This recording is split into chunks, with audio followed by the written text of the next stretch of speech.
நம்ம நாட்டில் ஒரு ப்ராஜெக்ட் கம்ப்ளீட் ஆகணும்னா பட்ஜெட், புல்டோசர், சிமெண்ட் இதெல்லாம் செகண்டரி தான். ஆனால் அந்த ஃபைலுக்கு ஜாதகம் பார்க்கணும். ஏன்னா பெங்களூர் டிராஃபிக்கை போக்குறதுக்காக ஒரு ப்ராஜெக்டை ரெடி பண்ணாங்க. ஆனால் அது எப்படி இருக்குன்னா, பெங்களூர் டிராஃபிக்கில் மக்கள் எப்படி சிக்கி தவிக்கிறாங்களோ அந்த மாதிரி கிடப்பில் சிக்கி தவிக்குது. இப்போ எதுக்கு பெங்களூர் பற்றி பேச ஆரம்பிக்கிற அப்படின்னு நீங்கள் கேட்குறது புரியுது. ஆனால் இது தமிழ்நாட்டுக்கு சம்மந்தம் இருக்கு. அதை பற்றி தான் இந்த வீடியோவில் பார்க்க போகிறோம். ஆனந்தனின் அன்பான வணக்கங்கள். நான் மிஸ்டர் ஆனி.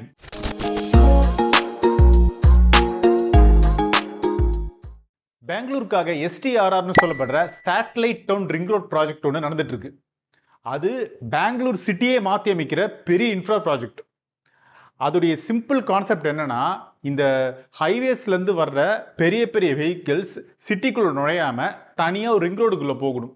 அதுக்காக தான் இந்த STRR பிளான் பண்ணாங்க. முக்கியமாக ஹொசூர், தும்கூர் மற்றும் சென்னையிலேருந்து வர ஹெவி வெஹிக்கிள்ஸ்லாம் பெங்களூர் சிட்டிக்குள்ள நுழையாம அது அவுட்டர் ரிங் ரோடுக்குள்ள போகணும். அதுக்காக தான் இந்த ப்ராஜெக்டை பிளான் பண்ணாங்க. இந்த முழு ப்ராஜெக்ட் 280லேருந்து 288 கிலோமீட்டர் வரைக்கும் ஸ்ட்ரெச்சாக இருக்கு. இது 4 to 6 லேன் ஆக்சஸ் கண்ட்ரோல் காரிடாராக இருக்க போகுது. பெங்களூர் சுற்றி இருக்கிற 12 சேட்டலைட் டவுன்ஸை இது கனெக்ட் பண்ணும். இது ஒரு ஜஸ்ட் ரோட் ப்ராஜெக்ட் மட்டும் கிடையாது, பெங்களூருடைய ஃபியூச்சர் சர்வைவல் கிட்ட அது பார்க்கப்படுது. ஆனால் இதில் ஒரு சின்ன டிலே வந்திருக்கு. ஹொஸ்கோட்டையிலிருந்து தமிழ்நாடு கர்நாடகா பார்டரில் இருக்கிற 20.9 கிலோமீட்டர் ஸ்ட்ரெச் இன்னும் முழுசாக ஆப்ரேஷன் ஆகலை. ஆனால் இங்கே ஒரு ட்விஸ்ட் இருக்கு. இந்த ஸ்ட்ரெச்சில் 20.25 கிலோமீட்டர்ஸ் ஃபுல்லாக முடிஞ்சிருச்சு. ஆனால் 650 மீட்டர் தான் பிரச்சனை பண்ணுது. ஏன்னா அந்த ஸ்மால் மிஸ்ஸிங் லிங்க்ல பெங்களூர் சென்னை ரயில்வே லைன் மேல ஒரு ரயில்வே பிரிட்ஜ் வருது. அதுல ஒரு இஷ்யூவா இருக்கிறது தான் 54 மீட்டர் பவுஸ்ட்ரிங் கிரிடர். இந்த பவுஸ்ட்ரிங் கிரிடர் அப்படின்றது வளைந்த பாலம் வடிவிலான ஒரு கம்பி அமைப்பு.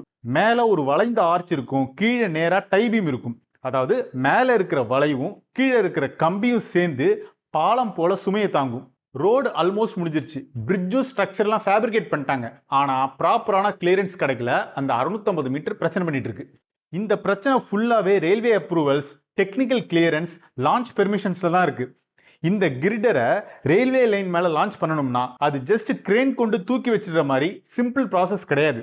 இந்த பிரிட்ஜ் லான்ச் பண்ணணும்னா approval, railway clearance, signalling check, electrical inspection, RDSO clearance, லான்ச்சுக்கு ட்ரெயின் பிளாக் எல்லாமே வேணும். வெல்டிங்கும் ஓகே ஆகணும்.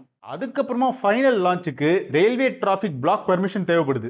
இப்போ ட்ரெயின் சர்வீசஸ் பாதிக்காம ரயில்வே சில மணி நேர லிமிடெட் விண்டோஸ்ல பெர்மிஷன் கொடுக்கும். அதனால பிசிக்கல் ஒர்க் ரெடியா இருந்தாலும் எக்ஸிகியூஷன் ஸ்பீட் ரொம்ப ஸ்லோவா இருக்கு. இந்த திட்டம் 2005ல் ப்ரப்போஸ் பண்ணி 2017ல் பாரத் மாலா பரியோஜன திட்டத்தின் கீழே இன்க்ளூட் பண்ணி 2018ல் தமிழ்நாடு கர்நாடகாவில் 1300 ஹெக்டேர்ஸ் அளவுல நிலத்தை கையகப்படுத்தினாங்க. 2023 பிப்ரவரியில் இதோடைய ஒர்க் ஸ்டார்ட் ஆச்சு. 2025 தான் டார்கெட்டாக இருந்தது. ஆனால் இப்போ ஜூன் 2026 வரைக்கும் இந்த தமிழ்நாடு பார்டர் லிங்க் ப்ரப்போஸ் கொடுத்துருக்காங்க. அதுதான் டார்கெட்டாக இருக்க போகுது. அந்த 650 மீட்டரால 16 மாசம் டிலே ஆயிருக்கு. NHAI சைடில் என்ன சொல்றாங்கன்னா, எங்களோட side almost complete, railway clearance லேட்டாக வந்ததால தான் டிலேன்றாங்க. ஆனால் ரயில்வே சைட்லேருந்து வேற சொல்றாங்க, சைட் இன்னும் ஃபுல்லாக ரெடியா இல்லை, டெக்னிக்கல் ரெக்குயர்மெண்ட்ஸ் இன்னும் கம்ப்ளீட் ஆகலை, ப்ரூஃப் செக்ஸ், கிரிடர் அசம்பிளி, இன்ஸ்பெக்ஷன் ஐட்டம்ஸ்லாம் பெண்டிங்ல இருக்குன்னு சொல்லியிருக்காங்க. ஸோ ஒரு பக்கம் நாங்கள் ரெடின்றாங்க, இன்னொரு பக்கம் நாங்கள் ரெடி இல்லை அப்படின்னு 2 இடத்துக்குள்ள சிக்கி தவிக்குது அந்த ப்ராஜெக்ட். இந்த ப்ராஜெக்ட் ஆரம்பிச்சதே பெங்களூர் சிட்டிக்குள்ள ஹெவி வெஹிக்கிள்ஸ்லாம் வரக்கூடாது, டிராஃபிக் கம்மியாகணுன்றதுக்காக தான். ஆனால் இந்த டிலேவால ஹொசூர், தும்கூர், சென்னையிலேருந்து வர எல்லா வெஹிக்கிள்ஸும் பெங்களூர் சிட்டிக்குள்ள இன்னும் அந்த டிராஃபிக் கிளியரே ஆகலை, இன்னும் அதிகமாக தான் இருக்கு. இந்த STRR ஃபங்க்ஷனல் ஆயிடுச்சுன்னா பெங்களூருக்கு நல்ல அட்வான்டேஜாக இருக்க போகுது.